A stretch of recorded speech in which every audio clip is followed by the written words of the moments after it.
जीगीसी prime time में आप सबका स्वागत है। मैं हूं सोनालिका कुंडोत्रा। आइए नजर डालते हैं दिन भर की प्रमुख सुर्खियों पर। सीएम ने श्रीनगर में जन प्रतिनिधियों के साथ पूर्व बजट परामर्श किया।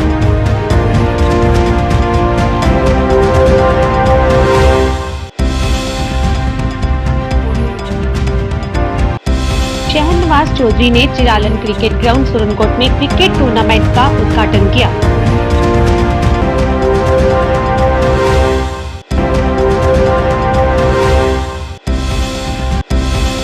भारतीय जनता पार्टी ने उत्तर कश्मीर के बांदीपुरा जिले के मलिकपुरा क्षेत्र में गुरुवार को एक कार्यकर्ता बैठक आयोजित की।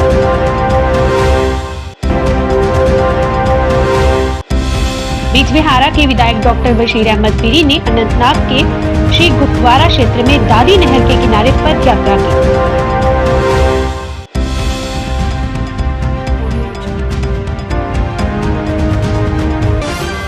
मुख्यमंत्री ओमर अब्दुल्ला ने आज सिविल सचिवालय श्रीनगर में कश्मीर के विभिन्न जिलों के जन प्रतिनिधियों के साथ विस्तृत पूर्व बजट परामर्श किया।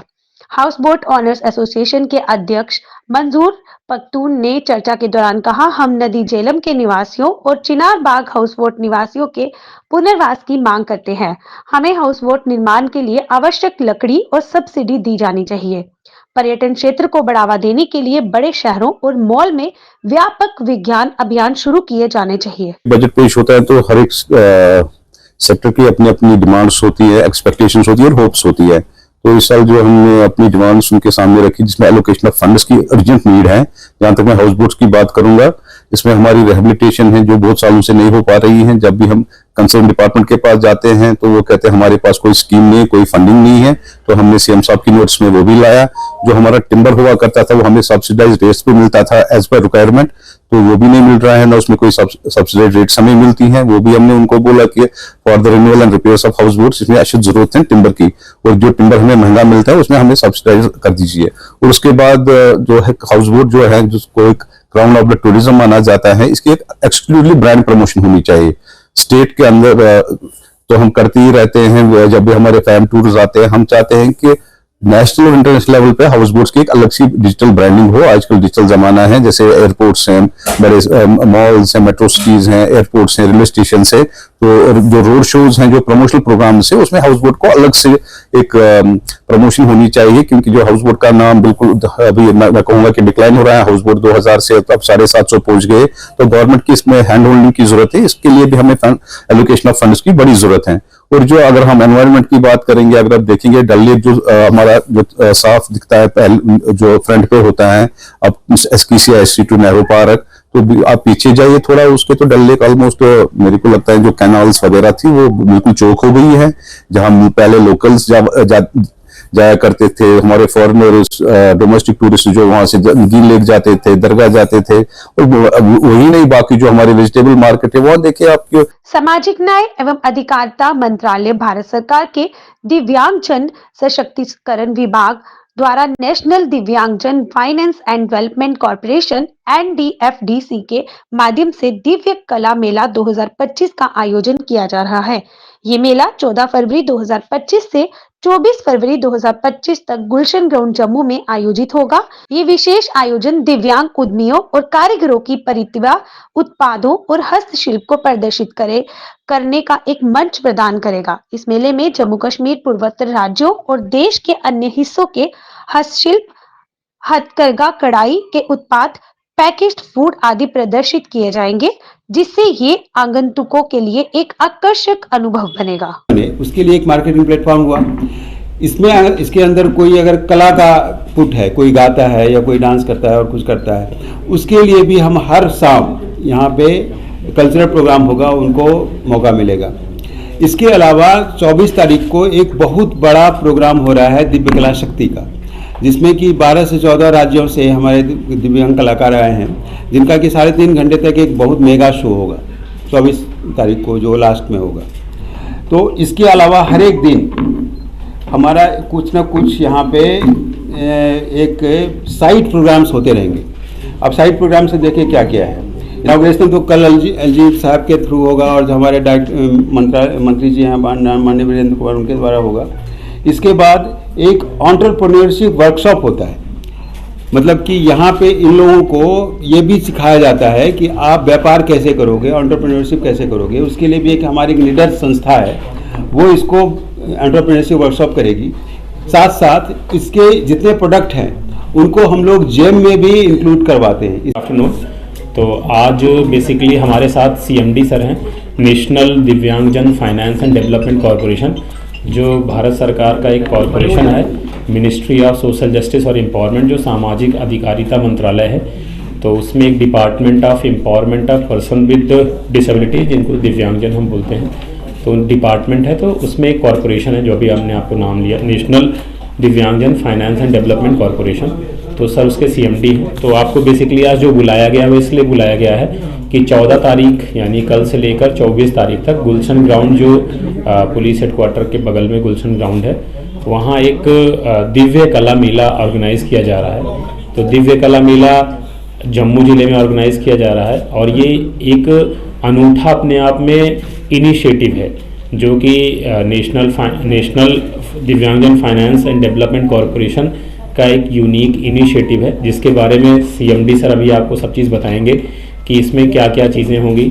और ये जो दिव्य कला मेला है, ये बेसिकली उनके लिए जो हमारे दिव्यांगजन भाई बहन हैं, जो उनमें उद्यमी हैं, जो उनमें शिल्पी हैं, जो कारीगर हैं, उनके बनाए हुए जो भी प्रोडक्ट्स हैं, तो उनको हम यहाँ शोकेस करते हैं और उसके बाद फेयर के तौर पर ख़रीदते भी लोग हैं। और इसका मकसद जो है ये है कि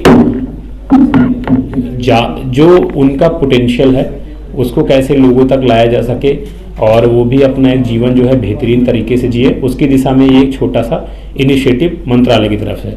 अखिल भारतीय कांग्रेस कमेटी के सचिव और DDC सदस्य सुरनकोट शहनवाज चौधरी ने चिरालन क्रिकेट ग्राउंड सुरनकोट में एक क्रिकेट टूर्नामेंट के उद्घाटन समारोह का शुभारंभ किया, जिसे क्षेत्र के युवाओं द्वारा आयोजित किया गया था।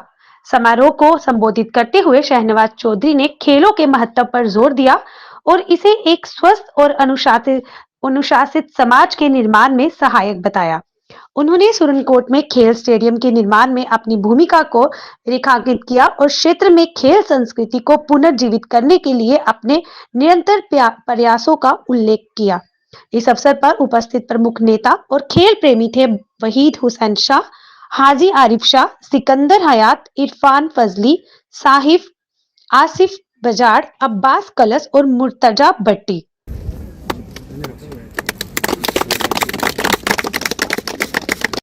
चलिए, मैं यहाँ का रिहायशी हूँ। तो ये एक क्रिकेट टूर्नामेंट का इनेकाद कराया गया भट्टी ब्रदर्स द्वारा।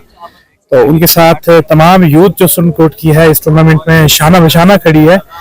तो हम इस टूर्नामेंट को लेके काफ़ी पुरज़म है, क्योंकि जितने भी क्रिकेटिंग या इस तरह के स्पोर्टिंग इवेंट होते हैं उनका फ़ायदा ये होता है कि तमाम यूथ को इस तरफ हम रुजू करते हैं, क्योंकि यूथ बहुत गलत कामों में जाके पड़ी है। तो इस तरह के अगर इवेंट्स आगे भी होते रहेंगे तो इंशाल्लाह हमारी यूथ उन तमाम गलत कामों कार्यों को छोड़ के वापस स्पोर्ट्स की तरफ लौटेगी। रहमान रहीम, मेरा नाम हुसैन भट्टी है। तो ये टूर्नामेंट ऑर्गेनाइज सुरनकोट की यूथ करवा रही है। भट्टी ब्रदर्स हम चीफ ऑर्गेनाइजर हैं और भी सुरनकोट के ऑर्गेनाइजर हैं। कोई 20 मतलब बंदे हैं जो ऑर्गेनाइजर हैं हमारे के, और मेन लीड जो कर रहे हैं वो शाहनवाज भाई हैं। इस टूर्नामेंट के जो करता धरता हमारे हैं वो शाहनवाज भाई। टूर्नामेंट से फायदा तो यूथ को सिर्फ एंगेज रखना है, ड्रग्स या कोई भी मतलब ऐसा नशा या कोई भी किसी गलत ट्रैक पे वो ना जाए, तो उसको हम बिजी रखने का हमारा ये एक टूर्नामेंट का मकसद है कि यूथ को बिजी रखो, एंगेज रखो और उनको मतलब एक पीसफुल टूर्नामेंट, उसके बाद पीसफुल माहौल दो, पिकनिक स्पॉट पे खिलाओ उनको, तो थोड़ा सा बिजी रखो बस। मुर्तजा भट्टी जी को, भट्टी ब्रदर्स को, सुरनकोट के यूथ को, यहाँ पठान स्पोर्ट्स है, इरफान फाजली जी हैं, बास कालस और सारे नौजवान सिकंदर जी जितने यूथ के साथी हैं, सबको मुबारकबाद करता हूं कि इतना बेहतरीन क्रिकेट टूर्नामेंट की शुरुआत आज चिराला के यहाँ क्रिकेट स्टेडियम में जो है यहाँ क्रिकेट ग्राउंड में आज शुरुआत की। आज हमने ओपनिंग सेरेमनी में आज हमें बुलाया था इसको ओपनिंग करने के लिए, हमने आज इस टूर्नामेंट की शुरुआत करवाई है और मैं ऑर्गेनाइजर्स को बहुत शुक्रिया करता हूं, मुबारकबाद करता हूं। ये बहुत बड़ा इनिशिएटिव है और मुझे खुशी है ये देखकर कि जो मेरा ख्वाब था कि सुरनकोट में स्पोर्ट्स कल्चर रिवाइव हो, वो आज जो है वो शुरुआत हो चुकी है सुरनकोट में। आज हमारे साथ जो है वो वहीद शाह साहब, हाजी आरिफ शाह साहब और बाकी डिग्निटरीज भी जो है वो सारे यहाँ पे शामिल हुए हैं। भारतीय जनता पार्टी ने उत्तर कश्मीर के बांदीपुरा जिले के मलिकपुरा क्षेत्र में गुरुवार को एक कार्यकर्ता बैठक आयोजित की, जिसमें दर्जनों कार्यकर्ताओं ने भाग लिया। बैठक की अध्यक्षता बीजेपी जिला अध्यक्ष नसीर अहमद लोन और अन्य पार्टी नेताओं ने की। बैठक के दौरान जिला अध्यक्ष नसीर लोन ने कहा कि नेशनल कॉन्फ्रेंस हमारे साथ हाथ मिलाने के लिए तैयार है। इसके अलावा इस बैठक में विभिन्न राजनीतिक दलों के कई प्रमुख कार्यकर्ता बीजेपी में शामिल हुए। मलिक सर, यमन का स्वागत, नसीर अहमद सर, पूरा सर, बहुत बहुत मुबारक, अब्दुल खालिक खान सर, जोरदार तालियां, मोहम्मद यूसुफ पारी सर, जोरदार तालियां, पारी सर, जोरदार तालियां। Nasiru Lawan Sahab Zindabad, Nasiru Lawan Sahab Zindabad, Kanpur President Janab Arif Manji Sahab पर लोन तकरीबन वसमत त्रेन इलेक्शन मगर जबरदस्त ये पन कम ती वक्त राव में आरिफ साहब, आदम याकूब साहब, आदम रहमान साहब, तुम समझो आज पान तो नरेंद्र मोदी जी टीम आमुत तो मसला यम क्या अल्लाह ताला का वस्सो बना। आप लोगों का शुक्रिया अदा करता हूँ। ये जो मीटिंग आज यहाँ पर मेरे कार्यकर्ताओं ने रखा, हमारा जो कॉन्स्टिट्यूंसी प्रेसिडेंट बिलाल, ये आरिफ मदनी साहब और बिलाल साहब और रहमा साहब और मोहम्मद याकूब मल्ला साहब, इन्होंने आज ये ज्वाइनिंग यहाँ पर रखी थी और उन्होंने मुझे यहाँ पे बुलाया। तो मैं आज आया एज डिस्ट्रिक्ट प्रेसिडेंट यहाँ पे और आज यहाँ पर अच्छे लोगों ने ज्वाइनिंग की। मोहम्मद सुभान साहब या परेज साहब था यहाँ पे, या हमारे ये महराजुद्दीन साहब, बहुत ही अच्छे कार्यकर्ता जो थे, जो एनसी से निकल के या पीसी से या कांग्रेस से निकल के आए और उन्होंने भारतीय जनता पार्टी का जो हाथ वो थाम लिया। और हम बहुत ही खुश हैं, इनको मोस्ट वेलकम करते हैं भारतीय जनता पार्टी में आने के लिए। और मैं हमारी जो टीम है, इन्होंने बहुत ही स्ट्रगल किया, इनके पीछे ये गए और कई बार इन्होंने कहा इनको कि आप ज्वाइन करिए हमारे साथ। और अच्छे कुछ लोग जिन्होंने आज यहाँ पे ज्वाइन किया, हम इनका मोस्ट वेलकम करते हैं बीजेपी भारतीय जनता पार्टी। मैं आपको एक चीज़ कहना चाहता हूँ कि भारतीय जनता पार्टी आपको पता है इस दुनिया में सबसे बड़ी पार्टी है। और नेशनल कॉन्फ्रेंस, अगर मुझे ये चीज़ आप बताइए, नेशनल कॉन्फ्रेंस की 36 या 42 जो मेंबर्स है, ठीक है, मुझे ये चीज़ बताइए भारतीय जनता पार्टी पूरी दुनिया में है, पूरे हिंदुस्तान में अगर कहा जाता है, मुझे ये चीज़ आप बताइए कि ये सही बात है। नेशनल कॉन्फ्रेंस जो है, नेशनल कॉन्फ्रेंस तैयार है हमारे साथ ज्वाइन करने के लिए, वो तैयार है हमारे साथ मिलने के लिए, तो इसमें कौन सी दोहराई की बात है। नेशनल कॉन्फ्रेंस जो है, नेशनल कॉन्फ्रेंस जो है हमारे साथ रेडी है, बस उनको सिर्फ बोलना है हमारे साथ आए, तो बस वो उस टाइम हमारे साथ मिलेंगे। वो आपको पता, वो आपको धीरे ही पता चलेगा। ये नेशनल कॉन्फ्रेंस जो है हमारे साथ तैयार मिलने के लिए। मैं आपको ये चीज़ कहना चाहता हूँ, ये हमारे वर्कर जो बहुत ही नाइंसाफ़ी करते हैं हमारे वर्कर, ठीक है, इनके एमएलए बने हैं, इनके चीफ मिनिस्टर बनाए, मगर हमारी तो ये हमारे साथ ही इनको चलना है। जब तक भारतीय जनता पार्टी इनको कोई फंड नहीं भेजेंगे तो तब तक क्या ये लोगों के लिए करेंगे। इस वक्त चल रहा है, ये सही बात है। मुझे कुछ अपनी जो कॉन्स्टिट्यूंसी प्रेसिडेंट चाहे बिलाल साहब, याकूब साहब, इन्होंने सबने कहा, हमारी जो टीम है, हमारे जो कार्यकर्ता हैं, उन्होंने कहा कि जो नेशनल कॉन्फ्रेंस है, जो भी GRS, जो भी VLW अभी ब्लॉक में PMAY के लिए जा रहा है, वो उस वक्त वो उनका जो MLA होता है, कंसर्न MLA, वो उनको कहता है कि हमारे जो बड़े बड़े कार्यकर्ता हैं उनके पास जाइए, वहीं वो लिस्ट बनाइए। मगर मैं उनको कहना चाहता हूँ कि ये इनकी भूल है। आज ऑनलाइन जो उसी बंदे को होगा जो उसके लायक होगा। मैं आपको ये चीज़ कहना चाहता हूँ, मैं ACT को भी ये चीज़ बताना चाहता हूँ, BDO साहब को भी ये बताना चाहता हूँ, यहाँ के जो DC साहब कंसर, उसको भी बताना चाहता हूँ। मैं ये चीज़ कहना चाहता हूँ कि ये आप इसको आप नोटिस में लिया जाए, ताकि जो हमारे गरीब लोग हैं वो भी आज शिकार ना हो जाए। क्योंकि अगर देखा जाए ये सही बात है, आज GRS जो GRS है वो उन्हीं का कहता है, वो MLA जिनको कहता है कि आप फलानी जगह है उसके पास जाओ। आज मैं क्लियरली यहाँ से ये चीज़ कहना, जहाँ भी ये शिकायत आएगी वो मेरी जो टीम है BJP यूनिट बांडीपोरा, और मुझसे वो रब्ता कर सकता है। उसी जो भी वो अफसर होगा, चाहे VLW होगा, चाहे BDO होगा, चाहे ACT होगा, उसके खिलाफ हम एक्शन करेंगे। ये मेरा वादा है। आज यहाँ पे कोई कंप्रोमाइज़ नहीं होगा। मेरी भारतीय जनता पार्टी के जो लोग हैं, हमारे जो कार्यकर्ता है, उनके लिए भारतीय जनता पार्टी और नसीर लोन मेरी टीम खड़ी है। बिजबिहारा के विधायक डॉक्टर बशीर अहमद वीरी ने श्री गुफवारा क्षेत्र में दादी नहर के किनारे एक पद यात्रा का नेतृत्व किया। ये यात्रा दादी नहर के अंतिम छोर डाडू से शुरू हुई, जिसमें सिंचाई विभाग के वरिष्ठ अधिकारी भी उनके साथ मौजूद थे। दादी नहर एक महत्वपूर्ण सिंचाई प्रणाली है जो लिद्दर नदी से पानी लेकर अनंतनाग जिले के कई गाँव की कृषि भूमि को सिंचित करती है।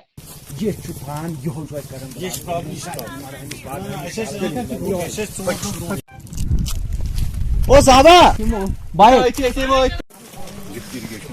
कहाँ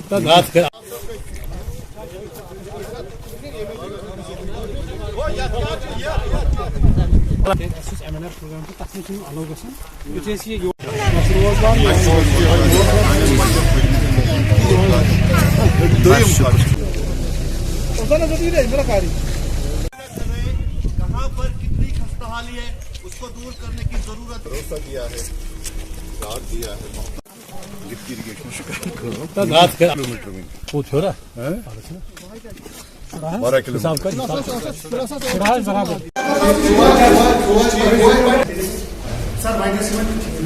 देखिए, हम अभी तक 8 किलोमीटर ही चले हैं। जगह जगह लोगों ने हमको रोका और अपने मुश्किलात से आगाही दी।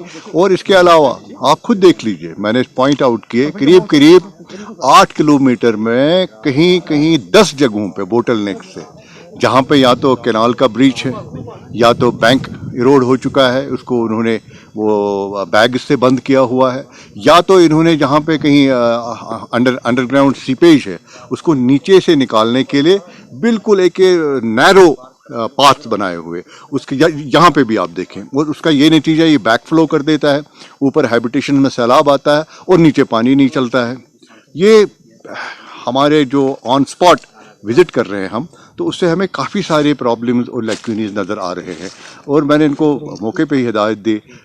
बहुत सारा पैसा खर्च हुआ है हाल ही में, आपने देखा कि मेरे नोटिस में लाया गया करोड़ों अरबों रुपए इस कैनाल पे खर्च हुआ। आप देखें जो इन्होंने कंक्रीट इसके वॉल्स किए हुए हैं वो कहीं नहीं दिख रहे हैं, रेत और बजरी है और वो सब खत्म हो चुके हैं। आज जितने भी लोग यहाँ हमें रास्ते में मिले वो कह रहे हैं कि यहाँ से सीपेज आता है, यहाँ से हमें इरोजन हो जाता है और हमारे बागों को काफ़ी नुकसान होता है। तो ये सब चीज़ें हम देख रहे हैं, इसकी हालत काफ़ी ख़राब है। इसको वॉर फुटिंग पे हमें ठीक करना पड़ेगा। और मुझे इन्हीं चीज़ों का खदशा था कि ये चीज़ें होंगी इसमें, क्योंकि मैंने सुना था लोगों से, जो वर्कर लोग मेरे पास आते हैं, जो लोग मुझे मिलते हैं, वो वक्तन फ़वक्तन मुझे इन चीज़ों का जिक्र करते हैं। इन चीज़ों का अंदाज़ा था, इसीलिए मैंने आज खुद इन सब लोगों को साथ लेके ऑन स्पॉट मुआयने पे मैं निकला हूँ। बिल्कुल, मैं तो चाहूँगा कल्प्रिट्स को फिक्स किया जाए, अकाउंटेबिलिटी खड़ी की जाए।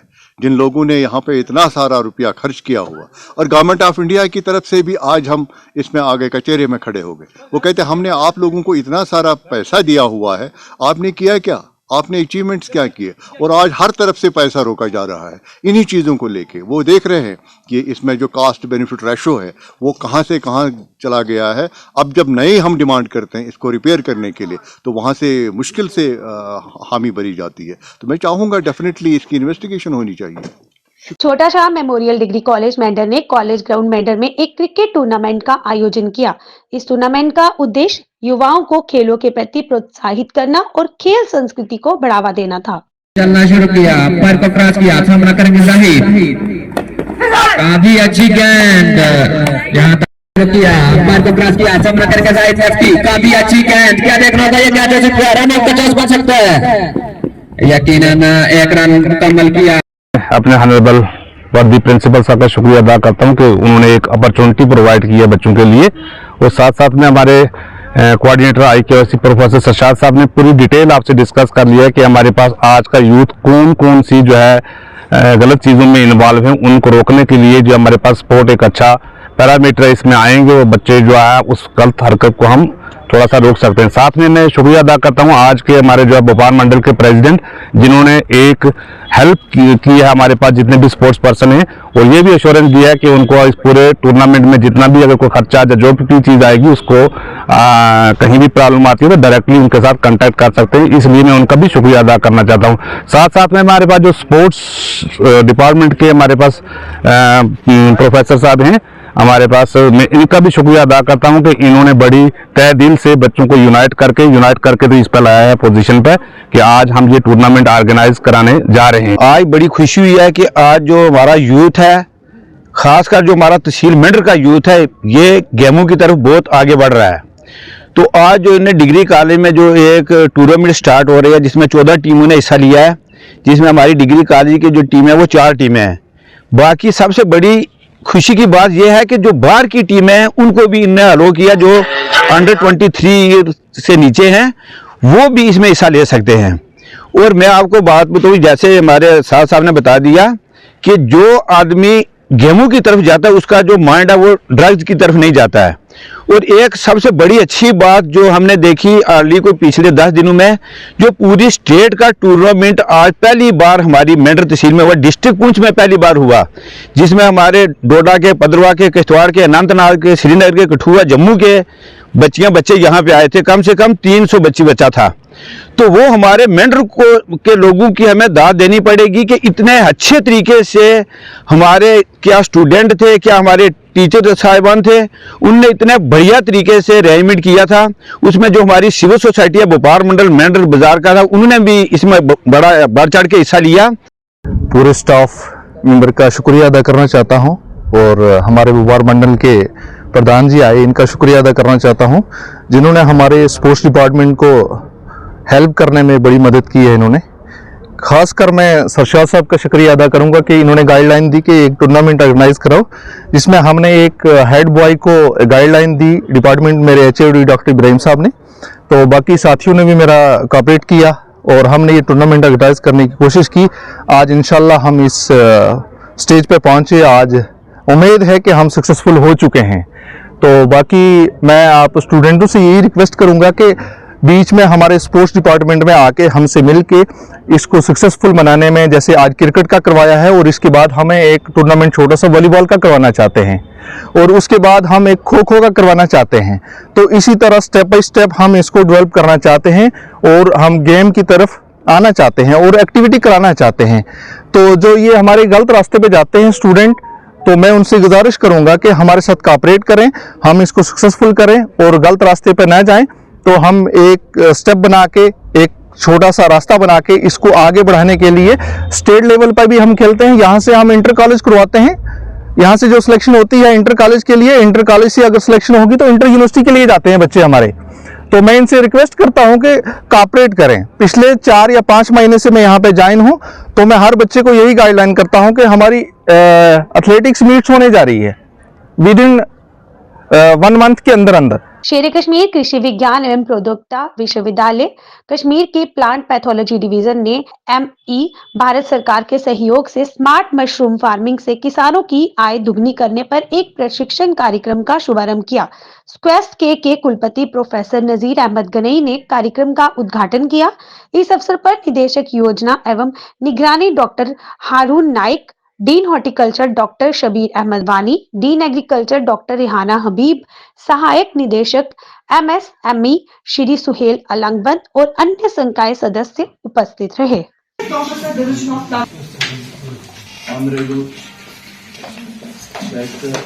Actually started regarding its application. We invited applications, some preference to different categories as well as female folk. So on that way, opt for the selection from unreserved ones. So finally 25 candidates. We had lectures from different faculty. Bindra जो है वो Punjab milk limited का था, उनको जो डेराबसी में था। तब से मुझे ये मशरूम जो है लोग मशरूम में काम करते होंगे या कुछ करना चाह रहे हैं, कुछ ऐसा है? कितने सारे बच्चे, इसके बहुत सारे किस्म के मशरूम हैं बाजार में, आप देखते होंगे छोटे छोटे पैकेट्स में 200 ग्राम का।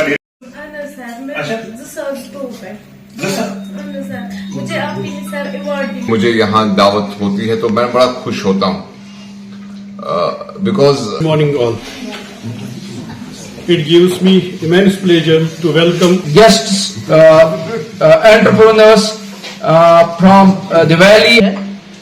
जैसे कि डॉक्टर साहब ने कहा कि MSME का एक बहुत ही अच्छा रोल है इस टाइम हमारी यूथ। कोऑर्डिनेटर जो इस कोर्स के हैं तारिक साहब, उनके को-कोऑर्डिनेटर सुहेल अलंगबंद साहब जो इस जम्मू कश्मीर में MSME को। जी मैं Suhail Alangband, assistant director MSME ministry. I am looking after Srinagar office, development and facilitation office Srinagar. यहाँ पे आज जो प्रोग्राम हुआ था, it is about smart mushroom productions. ये एडवांस स्किल डेवलपमेंट प्रोग्राम है जो स्कॉस ने ऑर्गेनाइज किया। मैं आपसे ये शेयर करूं कि मिनिस्ट्री ऑफ MSME ने करीबन पिछले 3 साल से more than 1500 programmes, skill development programmes यहाँ किए हैं। थ्रू स्कॉस्ट ही हमने पहले साल में 66 किए, दूसरे साल में अराउंड 550, आज 495 और इसके अलावा NIT श्रीनगर से, उसके अलावा MSME टेक्नोलॉजी डेवलपमेंट सेंटर से जो साननगर से है। तो काफ़ी स्किल डेवलपमेंट में, एंटरप्रेन्योर स्किल डेवलपमेंट में हमने इन्वेस्ट किया और मिनिस्ट्री ने देखा कि यहाँ पे ज़रूरत है एग्रीकल्चर और एग्रीकल्चर के अलाइड एक्टिविटीज़ है जिसमें हम काफ़ी अच्छा एंटरप्रेन्योर एक्टिविटीज़ कर सकते हैं। तो SKUAST has done a wonderful job और हर साल इनसे हमें सक्सेस स्टोरीज आ जाती है कि after doing so many programmes how many of startups have emerged, और कितने सारे उन लोगों ने जो एग्रीकल्चर से मुंसलिक है कि अपने बेसिकली यूनिट्स खड़ा किए हैं। तो काफ़ी इम्पैक्ट है टू द ट्यून के 700 programmes a year, 700 entrepreneur skill development programme जिसमें 6 हफ्ते के प्रोग्राम्स कोर्सेज हैं, 1 वीक के कोर्सेज है, 1 दिन का अवेयरनेस भी है, और management development programmes already existing industry के लिए है भी है, और वो भी advance. It has a lot of impact that Ministry of MSME has done through these SCOST, NIT Srinagar और हमारे MSME field office. Traders federation Baramulla ने एक प्रेस कॉन्फ्रेंस में स्थानीय व्यापार समुदाय को प्रभावित करने वाली चोरी की बढ़ती घटनाओं पर गहरी चिंता व्यक्त की। फेडरेशन ने कहा कि इन वारदातों से व्यापारियों को भारी आर्थिक नुकसान झेलना पड़ रहा है, जिससे उनमें भय का माहौल बन गया है और दैनिक व्यापार गतिविधियां प्रभावित हो रही हैं। अब स्कूल भी खुलने जा रहे हैं। आप रोड वेंडर जोन जो आपने अप्रैल 2023 को एक ऑर्डर निकाला है कि हम इंप्लीमेंट करेंगे, ग्राउंड पे हम वेंडर स्ट्रीट वेंडर जोन बनाएंगे। आप रोडों को क्लियर कीजिए, बारामूला व्यापार मंडल ये जिम्मेदारी लेता है। हम फुटपाथ क्या, हम 1 इंच भी बाहर अपने दुकानों से नहीं निकलेंगे, लेकिन आप जिस मूड में बारामूला दुकानदारों को तंग करें ये हम बर्दाश्त नहीं करेंगे, क्योंकि आपके जो भी टीम मार्केट में निकली है उन्होंने बारामूला के ताजों को बेइज्जत किया है। व्यापार मंडल बारामूला ये किसी भी सूरत में बर्दाश्त नहीं करेगा। अगर आपका रवैया यही रहा तो हम आपके खिलाफ प्रोटेस्ट करेंगे, हम बारामूला बंद करेंगे। हम टू बी फ्रैंक एनफ, बिना किसी डर के झंझट के मैं आपको वाजा तौर पर यह कहना चाहता हूं कि आप मेन चौक देखिए, आप सब्जी मार्केट देखिए, आप तहसील चौक देखिए, आप मस्जिद रशाद रोड देखिए, आप नेशनल हाईवे देखिए, कहां पर आपको स्ट्रीट वेंडर नहीं मिल रहा है। आप कोऑपरेटिव बैंक से स्टेट बैंक तक निकले, आप देखिए हजारों की वहां पर जो एनकरेजमेंट है, चाहे सोमो वाला है, तवेरा वाला है, रेड़े वाला है, ऑटो वाला है, आप उनके खिलाफ कार्रवाई क्यों नहीं करते? आप खाली दुकानदारों के सर क्यों चढ़ते? मुझे यह भी नोटिस में मिला है कि आपने लाइसेंस जिसके पास म्युनिसिपैलिटी लाइसेंस नहीं है, आपको कौन सा किस अथॉरिटी ने आपको ये एम्पावर किया है कि आप दुकानदार को ये करेंगे, जुर्माना करेंगे? आपने बस स्टैंड बारामूला में दुकानदारों को जुर्माना किया है। ये मैं आपसे ये रूलिंग मांगना चाहता हूं बजरिए मीडिया। हाँ ठीक है, यहाँ हालात खराब थे, बंद रहता था, कर्फ्यू था, कोविड था, उसमें लाइसेंस रिन्यू नहीं हुई। अब मैंने खुद 3000 रुपए भरे आपकी डिपार्टमेंट के लाइसेंस रिन्यू करने के लिए, सारे ताजिद करेंगे, लेकिन आप इज्जत से पेश आए, मैनर्स से पेश आए, आप हमारे खिलाफ बात दिखला की बात कीजिए। ये व्यापार मंडल बारामूला किसी भी सूरत में बर्दाश्त नहीं करेगा। मैं ताजों की यहाँ नुमाइंदा तंजीम व्यापार मंडल बारामूला है, हमें हमारे जो जज्बात है उनको मजबूर न किया जाए। हम फिर उसके खिलाफ यहाँ से भी कार्रवाई का हक रखते हैं, कोर्ट पे जाकर आपसे हम सूट करेंगे। जम्मू कश्मीर वक्फ बोर्ड ने निर्देश दिया है कि श्रीनगर के ऐतिहासिक ईदगाह में चल रहे निर्माण कार्य को ईद उल फितर से पहले पूरा किया जाए, ताकि ये प्रार्थना स्थल आम जनता के उपयोग के लिए तैयार हो सके। वक्फ बोर्ड की अध्यक्ष डॉक्टर सईद दरख्शा अंद्राबी ने स्थल का निरीक्षण करते हुए ईदगाह को सुव्यवस्थित और सौंदर्यपूर्ण बनाए रखने के महत्व पर जोर दिया। उन्होंने कहा कि संबंधित अधिकारियों को निर्माण कार्य में तेजी लाने के लिए आवश्यक निर्देश दिए जा चुके हैं। उनके साथ वक्फ बोर्ड के सदस्य सईद मोहम्मद हुसैन और सरकार के अधिकारी भी मौजूद थे। उन्होंने कहा, हम चाहते हैं कि ईदगाह बेहतरीन स्थिति में हो ताकि लोग बिना किसी असुविधा के नमाज अदा कर सके।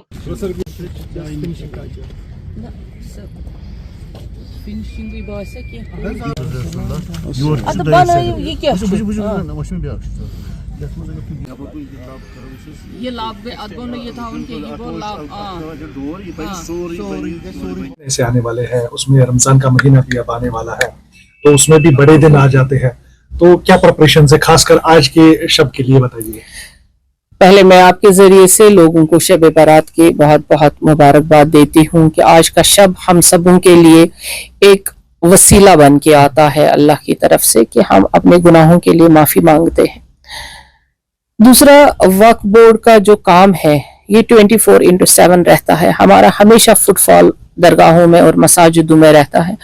आज के दिन ज़ायरीन आएंगे और रात भर शब खानी होगी। हजरत बल शाइन में सबसे बड़ा इज्तिमा होगा हमारी तरफ से, और बाकी जितने भी जम्मू कश्मीर में बड़े बड़े दरगाहें हैं और मसाजिद हैं वहां पे भी लोग आएंगे।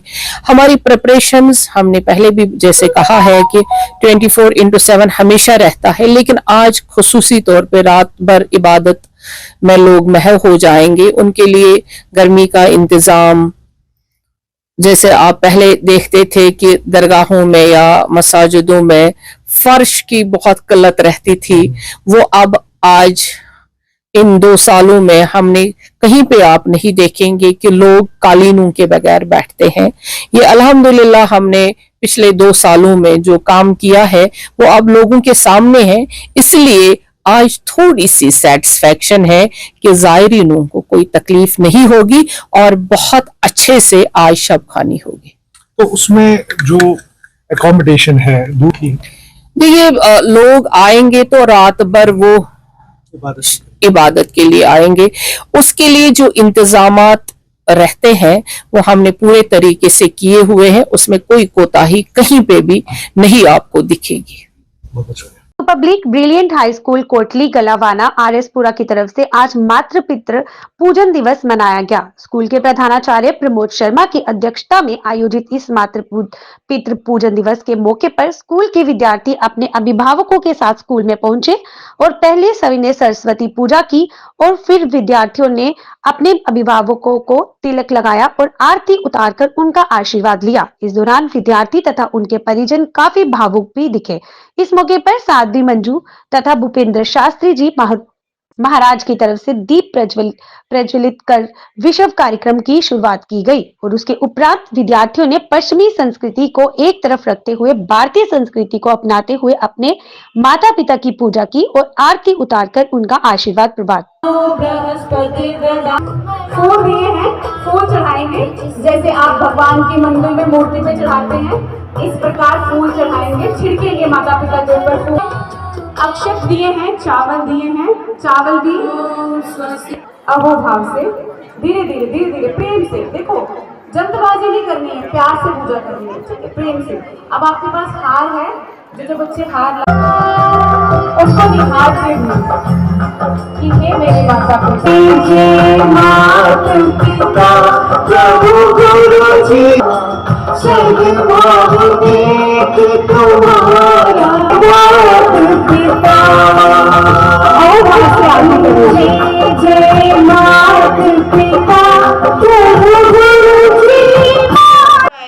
कम ही है।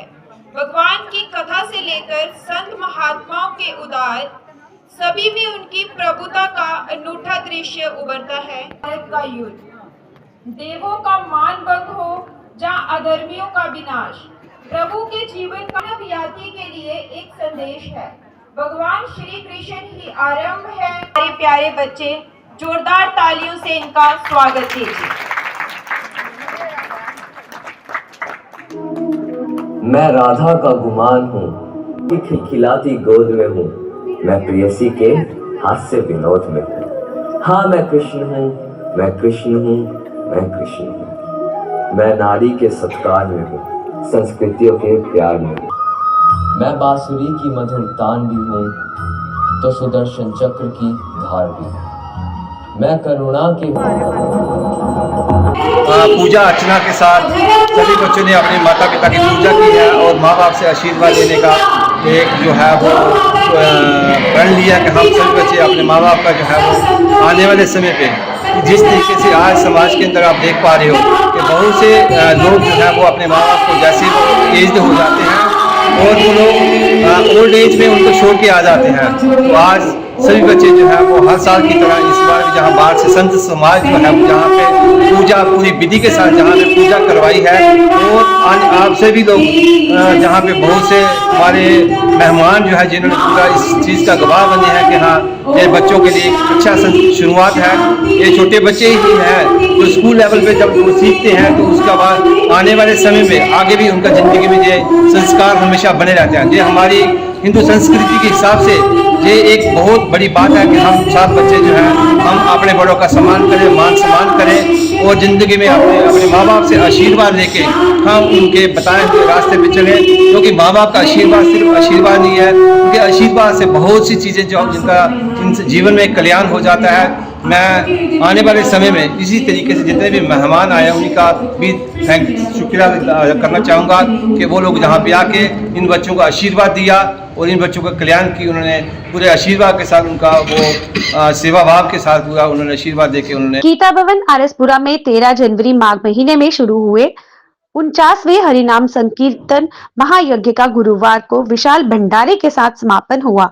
गीता भवन के स्वामी प्रकाशानंद जी महाराज की अध्यक्षता में माघ में शुरू हुए हरिनाम संकीर्तन महायज्ञ को लेकर रोजाना सुबह प्रभात फेरी निकाली गई तथा दोपहर को प्रतिदिन भागवत कथा सप्ताह का आयोजन हुआ और इसके अलावा रात्रि के समय श्रद्धालुओं ने गीता भवन में पहुंचकर भजन कीर्तन के माध्यम से प्रभु का गुणगान किया। गुरुवार को गीता भवन तथा रामेश्वर धाम में सैकड़ों की संख्या में श्रद्धालुओं ने पहुंचकर स्वामी प्रकाशानंद जी महाराज का आशीर्वाद प्राप्त किया और स्वामी जी महाराज ने श्रद्धालुओं को माघ महीने के महत्व के बारे में जानकारी भी दी। जी मुंजमा प्रोग्राम कार्यक्रम जो 14 जनवरी से लेकर के 13 फरवरी तक चला और आज भंडारे के साथ संपन्न हो गया है। सारी संगत से प्रार्थना है कि भंडारे का प्रसाद खा के जाएं। बोलो सच्चिदानंद भगवान। आज के अंक में बस इतना ही, कल फिर से मिलेंगे, तब तक दीजिए इजाजत, नमस्कार।